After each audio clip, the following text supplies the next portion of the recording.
વિદ્યાર્થી મિત્રો, હવે આપણે કેમિસ્ટ્રી બાર સાયન્સ નો પાર્ટ 1 નો ચેપ્ટર નંબર 4 સ્ટાર્ટ કરવાનું છે. રાસાયણિક ગતિકી એટલે કેમિકલ કાઇનેટિક ઇંગ્લિશમાં આપણે એને કહી શકાય. હવે એનું આગળ જોઈએ. સૌથી પહેલા રાસાયણિક પ્રક્રિયાઓ કોને કે આપણે ખ્યાલ છે કે જ્યારે કોઈ એક પદાર્થ બીજા પદાર્થમાં પરિવર્તન પામે છે અને એના ગુણધર્મોમાં ફેરફાર આવે તો એવી પ્રક્રિયાને આપણે કહીશું રાસાયણિક પ્રક્રિયાઓ. જ્યારે રાસાયણિક પ્રક્રિયાઓ થતી હોય તો રસાયણ વૈજ્ઞાનિકો ત્રણ પ્રશ્નોના જવાબ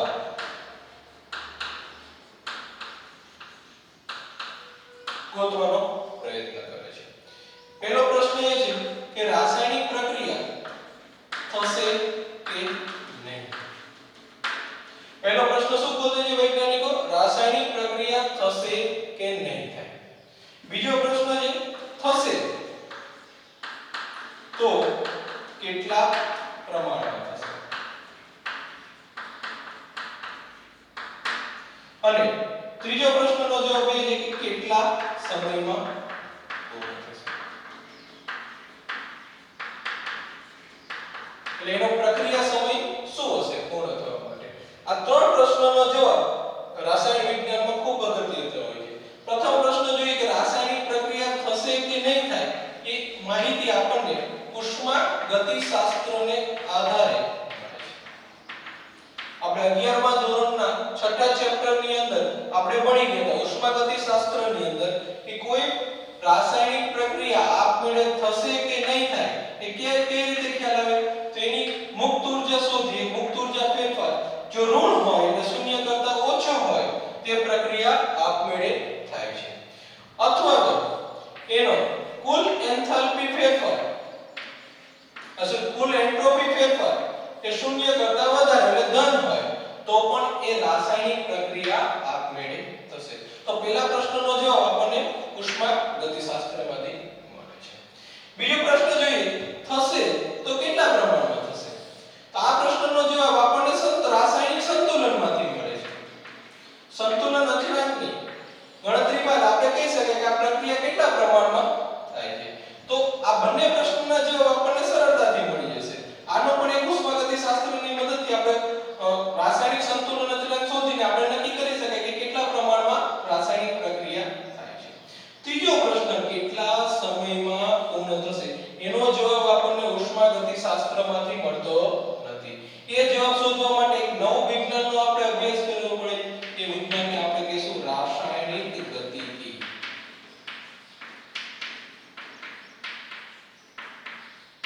એ વિજ્ઞાનને આપણે શું કહીશું?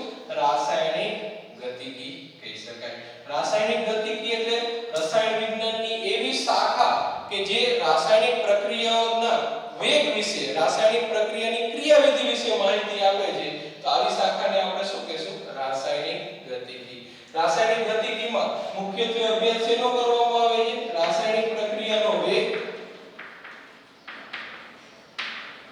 રાસાયણિક પ્રક્રિયાની ક્રિયાવિધિ અને પ્રક્રિયા ઊર્જા વિશે.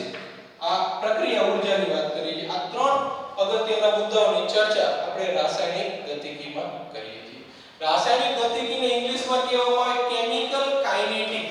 આ જે કાઇનેટિક શબ્દ છે એ કાઇનેસિસ ઉપરથી આવેલો છે. કાઇનેસિસનો ગ્રીક ભાષામાં અર્થ હલનચલન એટલે કે મૂવમેન્ટ થાય છે.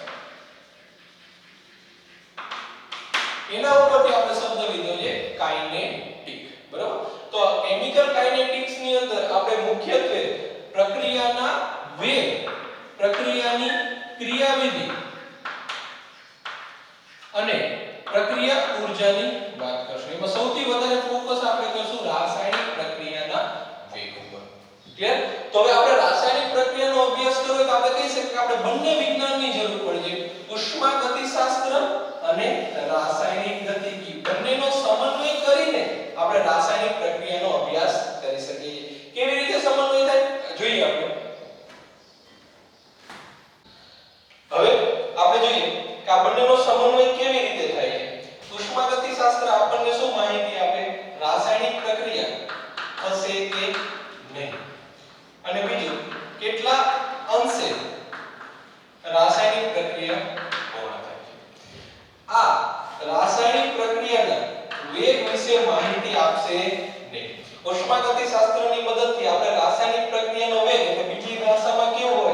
તો કેટલા સમયમાં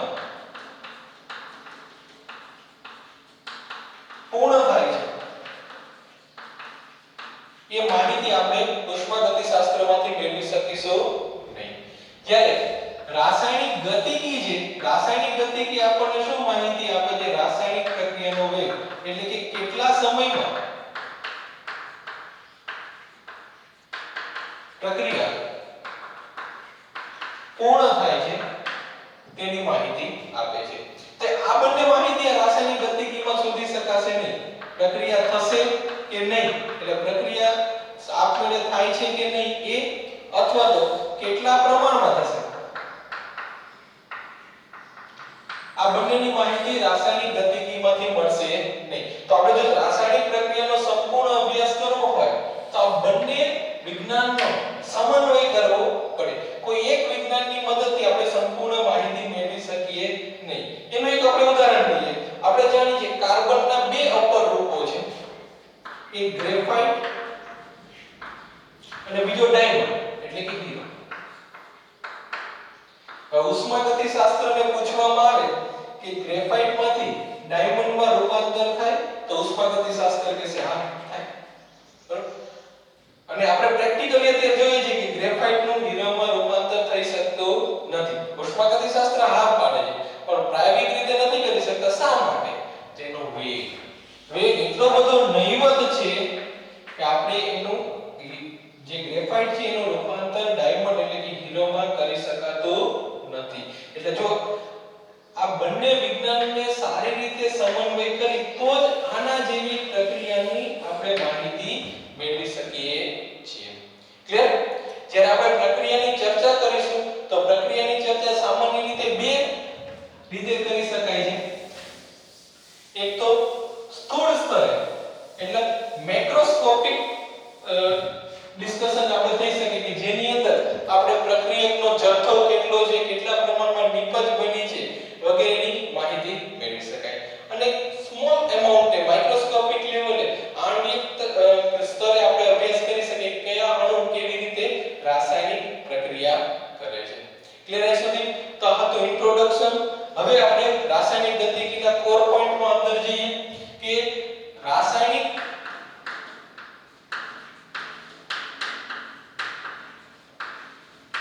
પ્રક્રિયા અથવા તો પ્રક્રિયાની ઝડપને આધારે આપણે પ્રક્રિયાને ત્રણ ભાગમાં વહેંચી શકાય. અતિ ઝડપી પ્રક્રિયા એટલે ખૂબ જ ઝડપી પ્રક્રિયા. તો આ ખૂબ જ સેકન્ડના ફ્રેક્શનના ભાગમાં થઈ જાય છે. દાખલા તરીકે આયનીકરણની પ્રક્રિયા આ ખૂબ જ ઝડપી હોય છે જેનો સરળતાથી આપણે અભ્યાસ કરી શકતા નથી. ઉદાહરણ જોઈએ, સિલ્વર નાઇટ્રેટનું દ્રાવણ લઈએ AgNO3 1S NaCl નું જલીય દ્રાવણ બંને મિક્સ કરીએ છીએ તો સિલ્વર ક્લોરાઇડના આપણને અવક્ષેપણ મળે છે. તો આ જે પ્રક્રિયા છે એ ખૂબ જ ઝડપી થાય છે, બરાબર, જેનો અભ્યાસ આપણે સરળતાથી કરી શકતા નથી. બીજી પ્રક્રિયા છે ખૂબ જ ધીમી પ્રક્રિયા.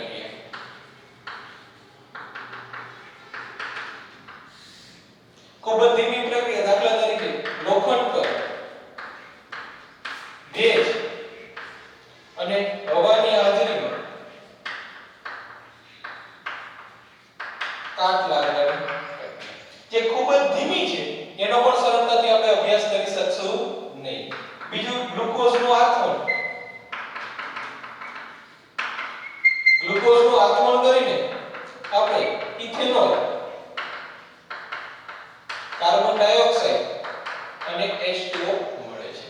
તો આ જે પ્રક્રિયા આથમણની પ્રક્રિયા છે આ પણ ધીમી છે, તેનો સરળતાથી આપણે ક્રિયાવિધિનો અભ્યાસ કરી શકતા નથી. આ ત્રીજી પ્રક્રિયા છે મધ્યમ ઝડપી પ્રક્રિયા. રાસાયણિક ગતિકીમાં આનો અભ્યાસ ખૂબ અગત્યનો હોય છે. મધ્યમ ઝડપી પ્રક્રિયામાં ખાંડનું આપણે ઇન્વર્ઝન કહી શકીએ, વ્યુત્ક્રમણ. જે આપણે ઇન્વર્ઝન આપણે જ્યારે ઓર્ગેનિક કેમિસ્ટ્રી, સ્ટીરિયો કેમિસ્ટ્રી ભણશું ત્યારે આપણે જોશું કે ડેક્સ્ટ્રોમાંથી આ આવી પ્રક્રિયા જે છે એનો અભ્યાસ આપણે સરળતાથી થઈ શકે છે. તો આ ચેપ્ટરની અંદર આપણે જે મધ્યમ ઝડપી પ્રક્રિયાઓ છે બરાબર એનો અભ્યાસ આગળ કરવાનો છે. ક્લિયર અહીં સુધી? ફરીથી રાસાયણિક ગતિકી એટલે શું? તો રાસાયણિક ગતિકી એટલે રસાયણ વિજ્ઞાનની એવી શાખા છે કે જે સામાન્ય રીતે રાસાયણિક પ્રક્રિયાના વેગ, રાસાયણિક પ્રક્રિયાની ક્રિયાવિધિ અને પ્રક્રિયા ઊર્જા વિશેની માહિતી આપે છે આપણને. અહીંયા મુખ્યત્વે આપણે રાસાયણિક પ્રક્રિયા કેટલા સમયમાં પૂર્ણ થાય છે, એનો ઝડપ શું હોય છે એટલે કે વેગ શું હોય છે એના વિશેની માહિતી મેળવવાની છે. ક્લિયર છે સુધી? હવે આપણે અભ્યાસ કરવાનો છે રાસાયણિક પ્રક્રિયાનો વેગ. વેગ એટલે શું? આપણે સામાન્ય વેગને આપણે ફિઝિક્સમાં એવી રીતે વ્યાખ્યાયિત કરી, આપેલ ચોક્કસ દિશામાં એકમ સમયમાં કાપેલ અંતર, બરોબર, તો એને આપણે શું કહીશું? વેગ. અહીંયા વેગ ગણવાનો છે, પણ શેનો ગણવાનો છે? રાસાયણિક પ્રક્રિયાનો. તો આપણે બીજી રીતે કહી શકાય એકમ સમયમાં થયેલી રાસાયણિક પ્રક્રિયાને આપણે શું કહી શકાય? રાસાયણિક પ્રક્રિયાનો વેગ કહી શકાય. એને વ્યવસ્થિત વ્યાખ્યાયિત કરવી હોય તો આપણે કહી શકાય કે એકમ સમયમાં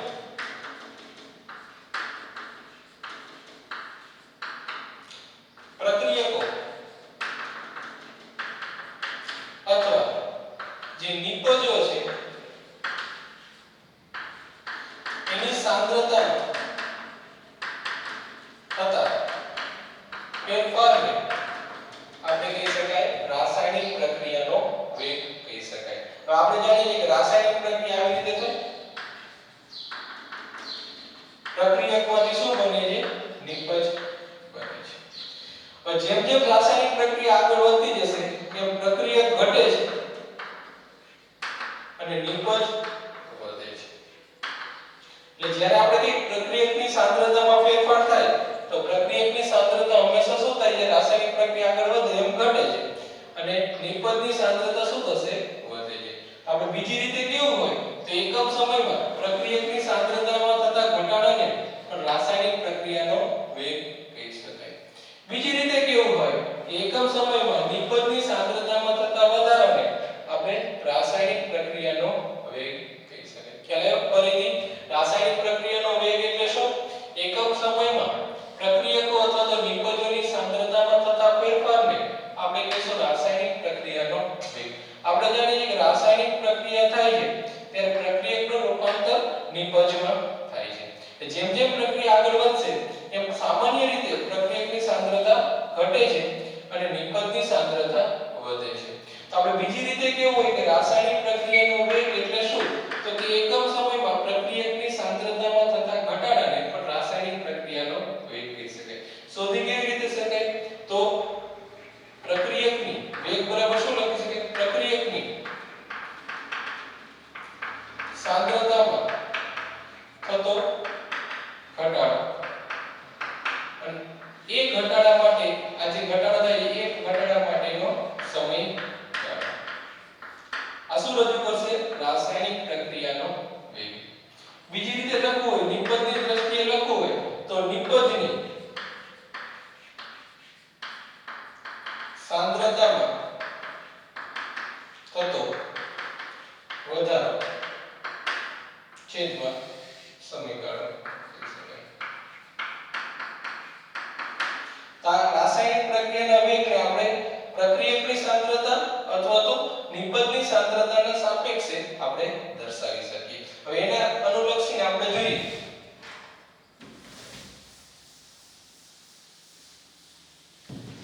આપણે કાલ્પનિક પ્રક્રિયા જોઈએ કે એક R છે એ રિએક્ટન્ટ ઉપરથી લીધું છે એટલે પ્રક્રિયકમાંથી P બને છે. R એટલે રિએક્ટન્ટ એટલે પ્રક્રિયક છે અને P એટલે પ્રોડક્ટ એટલે કે નિપજ છે. હવે ધારો કે શરૂઆત એટલે પ્રક્રિયા સ્ટાર્ટ નથી થઈ ત્યારે t બરાબર 0 સમયે પ્રક્રિયકની સાંદ્રતા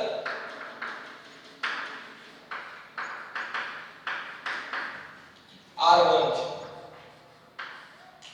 R0 છે શરૂઆતની સાંદ્રતા. કોઈ એક બરાબર t1 સમયે કોઈ સમય આપણે નિર્ધારિત કરી પ્રક્રિયકની સાંદ્રતા r1 t બરાબર t2 સમયે પ્રક્રિયકની સાંદ્રતા r તો અહીંયા આપણે કહી શકાય કે જ્યારે રાસાયણિક પ્રક્રિયા t0 થી t1 આવે t1 થી t2 સમયે આવે તે દરમિયાન સાંદ્રતામાં થતો ફેરફાર લખવો હોય સાંદ્રતામાં થતો ફેરફાર આપણે એને ડેલ્ટા r કહીશું દાખલા તરીકે આપણે આ સમયગાળો લઈએ t1 થી t2 સમય સુધી તો લખી શકાય r2 r1 સમયગાળો કેટલો છે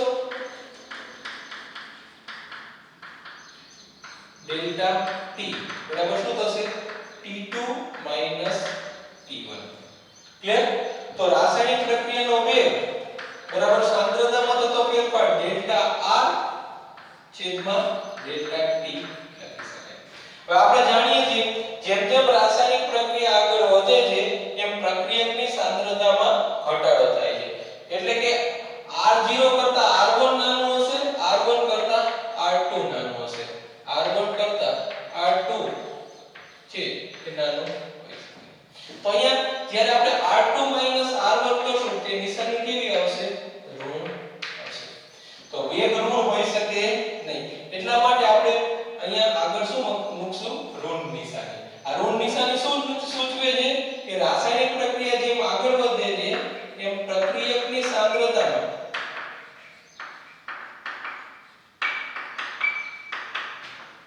ઘટાડો ક્લિયર ફરીથી ધ્યાન રાખો આપણે એક કાલ્પનિક પ્રક્રિયાની આપણે વાત કરી હતી પ્રક્રિયકારમાંથી આપણને નિપજ T મળે છે શરૂઆતમાં T બરાબર 0 સમયે પ્રક્રિયકની સાંદ્રતા R0 છે T1 સમયે R1 છે T2 સમયે R2 છે એટલે જેમ જેમ પ્રક્રિયા આગળ વધે છે એમ પ્રક્રિયકની સાંદ્રતામાં ઘટાડો થાય છે આપણે એક સમયગાળો નક્કી કરીએ T1 થી T2 સમય તો એનામાં એ સમયગાળા દરમિયાન થતો પ્રક્રિયકની સાંદ્રતામાં ફેરફાર પ્રક્રિયકની સાંદ્રતામાં કેટલો ફેરફાર થશે તો ડેલ્ટા બરાબર શું થશે R2 R1 જે કેવું આવશે ઋણ આવે છે શા માટે ઋણ આવે છે કે પ્રક્રિયા આગળ વધે છે R0 થી R1 ઘટે છે R1 થી R2 ઘટે છે R2 નાનો હશે R1 મોટો હશે R2 R1 કરશો નિશાની કેવી આવશે ઋણ સમયગાળો શું છે ડેલ્ટા હવે અહીંયા રાસાયણિક પ્રક્રિયાનો વેગ શોધવો હોય તો અહીંયા આપણે આગળ ઋણ નિશાની લખવી પડે જેથી ડેલ્ટા જે ઋણ છે એને ધન કરી શકાય તો બીજી રીતે ઋણ નિશાની ક્યારે લખીએ છીએ શા માટે લખીએ છીએ પ્રક્રિયકની સાંદ્રતામાં ઘટાડો થાય છે એટલા માટે આના કરતા ઉલટું વિચારીએ નિબંધને લક્ષીને જોઈએ તો ધારો કે t1 સમયે નિબંધની સાંદ્રતા p1 છે અને t2 સમયે નિબંધની સાંદ્રતા p2 છે હવે અહીંયા સતત જેમ પ્રક્રિયા આગળ વધે છે એમ નિબંધની સાંદ્રતામાં વધારો થાય છે એટલે જે p2 નું મૂલ્ય છે એ p1 કરતા વધુ હશે p2 નું મૂલ્ય p1 કરતા વધારે હશે તો અહીં હું ડેલ્ટા p લઈશ ડેલ્ટા p p2 p1 તો ડેલ્ટા p કેવો આવશે ધન સમયગાળો શું છે ડેલ્ટા t તો નિપજને અનુલક્ષીને રાસાયણિક પ્રક્રિયાનો વેગ રજૂ કરવો તો લખી શકાય નિપજની સાંદ્રતામાં થતો ફેરફાર ડેલ્ટા p છેદમાં ડેલ્ટા t અહીંયા પ્લસ નિશાની મૂકીએ છીએ પ્લસ નિશાની શું સૂચવે છે જેમ પ્રક્રિયા આગળ વધે છે તેમ નિપજની સાંદ્રતામાં વધારો ક્લિયર તો આ રાસાયણિક પ્રક્રિયાનો વેગ આપણે પ્રક્રિયકની સાંદ્રતામાં